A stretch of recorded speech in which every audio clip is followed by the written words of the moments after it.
नमस्कार। आजकल ना सरकारी नौकरी के गलियारों में भारतीय खाद्य निगम मतलब एफसीआई की एक बहुत बड़ी भर्ती को लेकर काफी सरगर्मी है।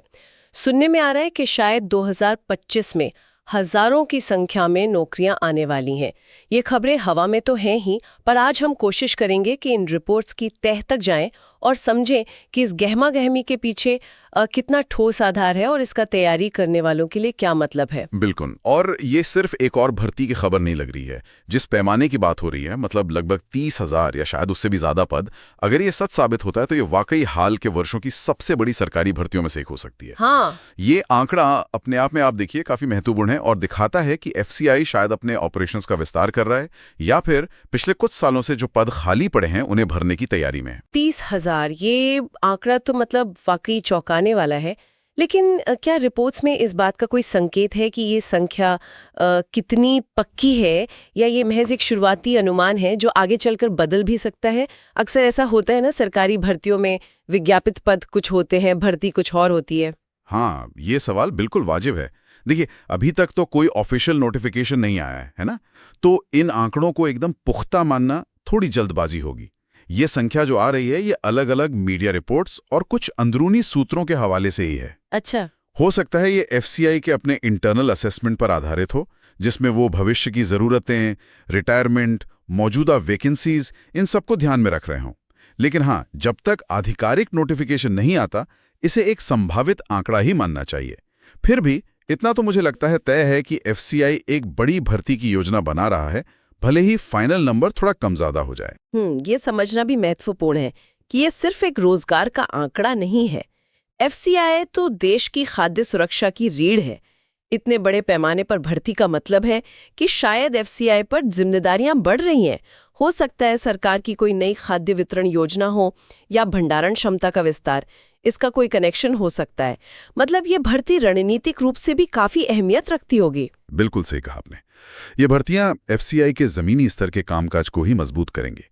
आप सोचिए, अनाज की खरीद से लेकर उसके भंडारण और फिर वितरण तक, इसमें जाहिर है अलग अलग स्तरों और भूमिकाओं के लिए लोगों की जरूरत पड़ेगी ही पड़ेगी। तो चलिए इन्हीं भूमिकाओं पर थोड़ी बात करते हैं। रिपोर्ट्स के मुताबिक कौन कौन से पद इस भर्ती में शामिल हो सकते हैं? क्या इसमें सिर्फ एक ही तरह का काम होगा या विविधता होगी? नहीं, जो जानकारी अभी तक सामने आ रही है उसके अनुसार तो इसमें काफी विविधता देखने को मिल सकती है। सबसे ज्यादा चर्चा तो असिस्टेंट ग्रेड 3 यानी AG3 के पदों की है। ये पद एफसीआई के क्लरिकल और जो फील्ड ऑपरेशंस होते हैं ना, उसका एक बड़ा हिस्सा संभालते हैं। इसके अलावा मैनेजरियल कैडर में भी भर्ती की उम्मीद है, जो जाहिर है पर्यवेक्षण और प्रबंधन का काम देखते हैं। अच्छा, AG3 और मैनेजर के अलावा और कौन से पद हो सकते हैं? इनके अलावा कुछ तकनीकी पद जैसे junior engineer civil, electrical, mechanical, इनकी भी संभावना जताई जा रही है। ये एफसीआई के इंफ्रास्ट्रक्चर जैसे गोदाम है, साइलोज हैं, उनके रखरखाव के लिए जरूरी होते हैं। साथ ही हो सकता है हिंदी टाइपिस्ट या स्टेनोग्राफर जैसे पद भी हों, जो एडमिनिस्ट्रेटिव काम में मदद करते हैं। और हाँ, कुछ रिपोर्ट्स में वॉचमैन जैसे ग्रुप डी स्तर के पदों का भी जिक्र है, जो सुरक्षा व्यवस्था देखते हैं। यानी इसमें स्नातक से लेकर डिप्लोमा धारक और शायद 10वीं या 12वीं पास उम्मीदवारों के लिए भी मौके बन सकते हैं। ये तो अच्छी बात है कि अवसर अलग अलग शैक्षिक पृष्ठभूमि वाले लोगों के लिए होंगे। हाँ बिल्कुल, यही इसकी खासियत लग रही है। AG3 में भी देखिए जनरल, अकाउंट्स, टेक्निकल, डिपो, ये सब होते हैं। तो इनके लिए आमतौर पर स्नातक डिग्री चाहिए होती है। विषय पद के अनुसार अलग अलग हो सकते हैं, जैसे अकाउंट्स के लिए कॉमर्स में डिग्री, जूनियर इंजीनियर के लिए संबंधित इंजीनियरिंग ब्रांच में डिप्लोमा या डिग्री चाहिए होगी, टाइपिस्ट के लिए टाइपिंग स्पीड के साथ 12वीं या ग्रेजुएशन, और वॉचमैन के लिए शायद 8वीं या 10वीं पास की योग्यता हो सकती है। ये सब पिछली भर्तियों के आधार पर कह रहा हूँ। और आयु सीमा, एज लिमिट का क्या? इसके बारे में कोई स्पष्टता है?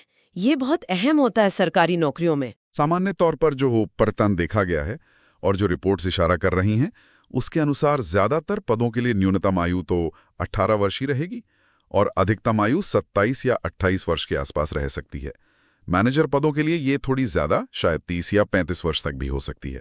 लेकिन इसमें आरक्षित वर्गों के लिए छूट का प्रावधान तो होगा ही, है ना? निश्चित रूप से। वो तो भारत सरकार के नियमों के तहत आता ही है। अनुसूचित जाति SC और अनुसूचित जनजाति ST के उम्मीदवारों को ऊपरी आयु सीमा में 5 साल की छूट मिलती है। अन्य पिछड़ा वर्ग OBC के लिए यह छूट 3 साल की होती है। दिव्यांग उम्मीदवारों और पूर्व सैनिकों एक्स सर्विसमैन के लिए भी नियमों के अनुसार छूट का प्रावधान रहता है। इसलिए जब भी ऑफिशियल नोटिफिकेशन आएगा तो उम्मीदवारों को अपनी श्रेणी के अनुसार आयु सीमा की शर्तों को बहुत ध्यान से देखना होगा। ठीक है, तो हमने संभावित पदों और उनकी योग्यताओं की बात की। अब आते हैं उस प्रक्रिया पर जिससे गुजरकर कोई उम्मीदवार एफसीआई में नौकरी पा सकता है, मतलब सिलेक्शन प्रोसेस। ये अक्सर उम्मीदवारों के लिए सबसे ज्यादा चिंता का विषय होता है। रिपोर्ट्स क्या कहती हैं, कैसी प्रक्रिया हो सकती है? देखिए, उपलब्ध जानकारी के अनुसार एफसीआई की चयन प्रक्रिया मुख्य रूप से कई चरणों में होती है, खासकर ग्रुप बी और सी पदों के लिए।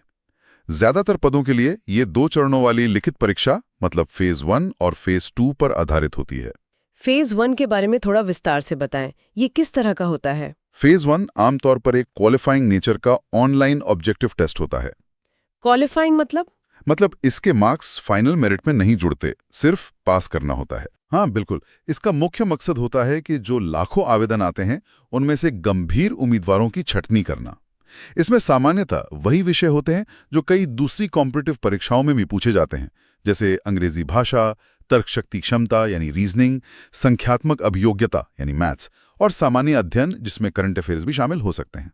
अच्छा, क्या इसका स्तर अन्य परीक्षाओं जैसा ही होता है, जैसे मान लीजिए बैंकिंग या एसएससी, या इसमें कुछ अलग उम्मीद करनी चाहिए? रिपोर्ट्स में इस पर ज्यादा स्पष्टता तो नहीं है, लेकिन अगर हम पिछले पैटर्न को देखें तो एफसीआई का फेज 1 का स्तर आमतौर पर बैंकिंग प्रीलिम्स या एसएससी सीजीएल टियर 1 जैसा ही रहता है। हालांकि ये सिर्फ एक अनुमान है। कुछ सूत्रों का यह भी कहना है कि भाई कंपटीशन बढ़ने के साथ गणित और रीजनिंग का स्तर थोड़ा चुनौतीपूर्ण हो सकता है।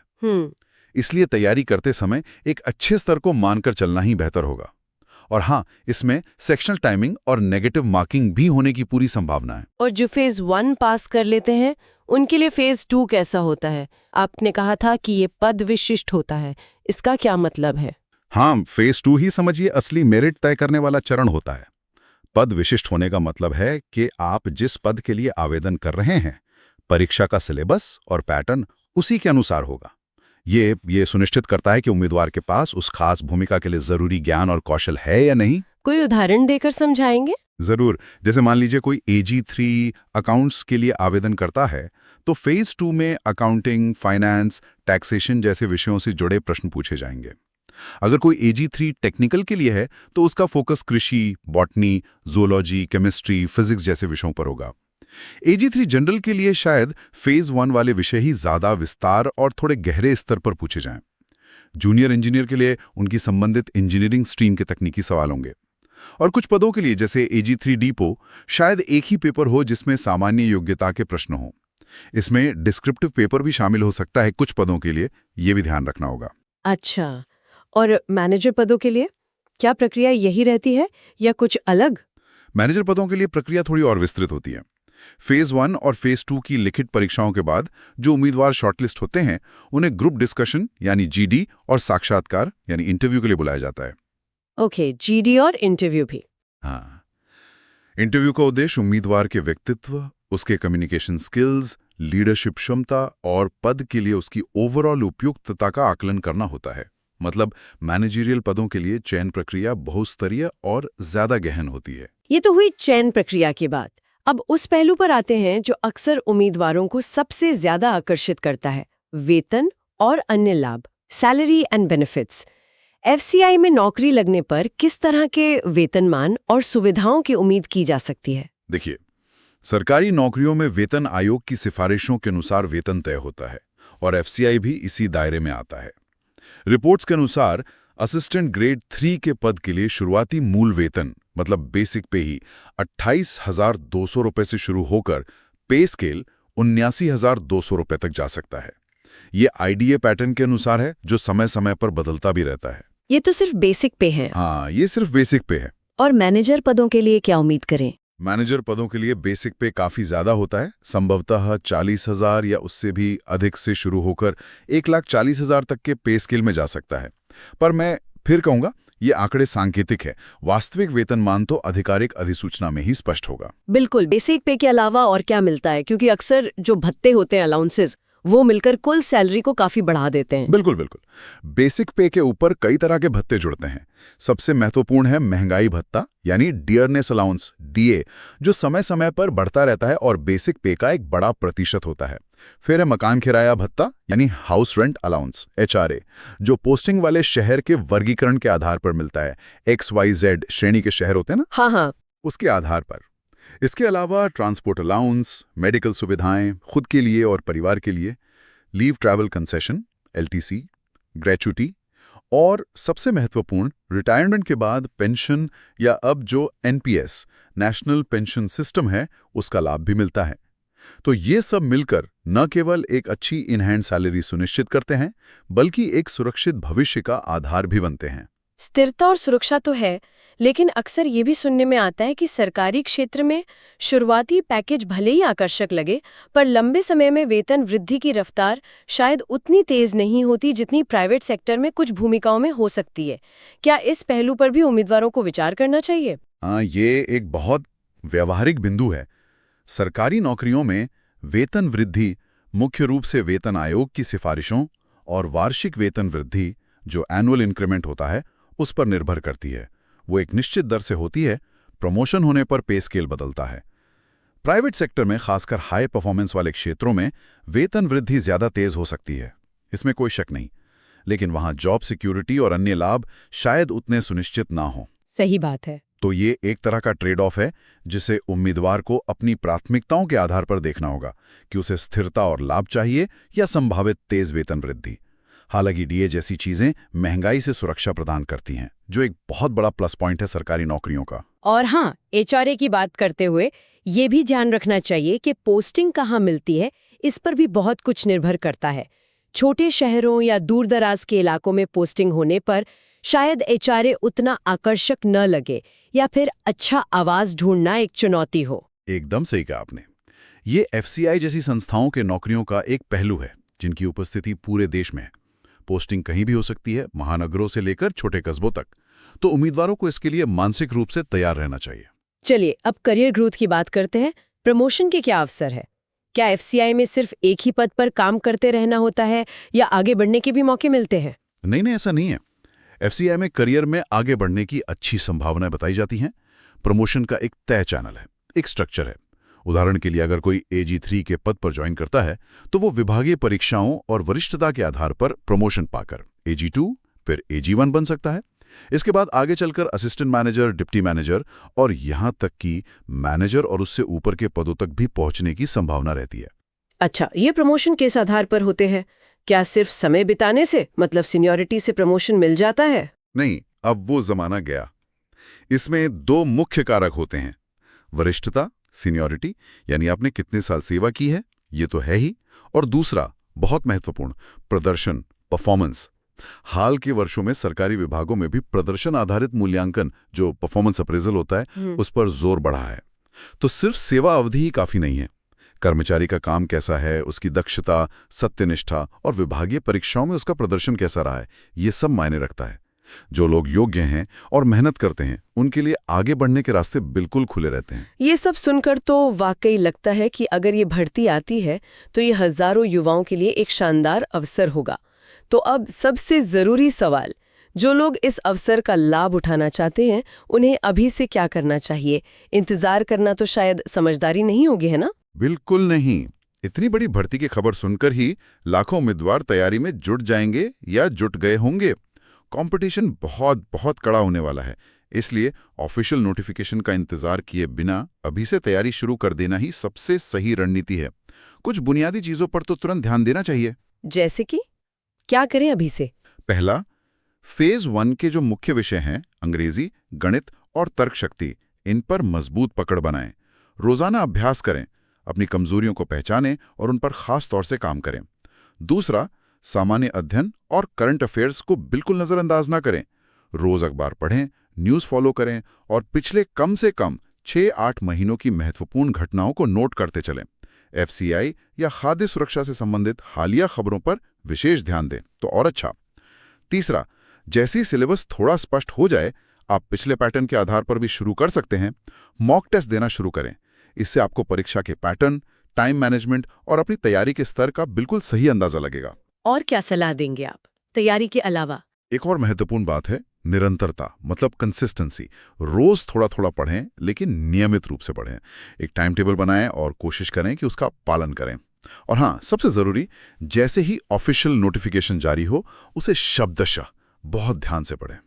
एलिजिबिलिटी, सिलेबस, परीक्षा पैटर्न, आवेदन की अंतिम तिथि, हर छोटी बड़ी जानकारी को समझें और फिर बिना देर की आवेदन करें।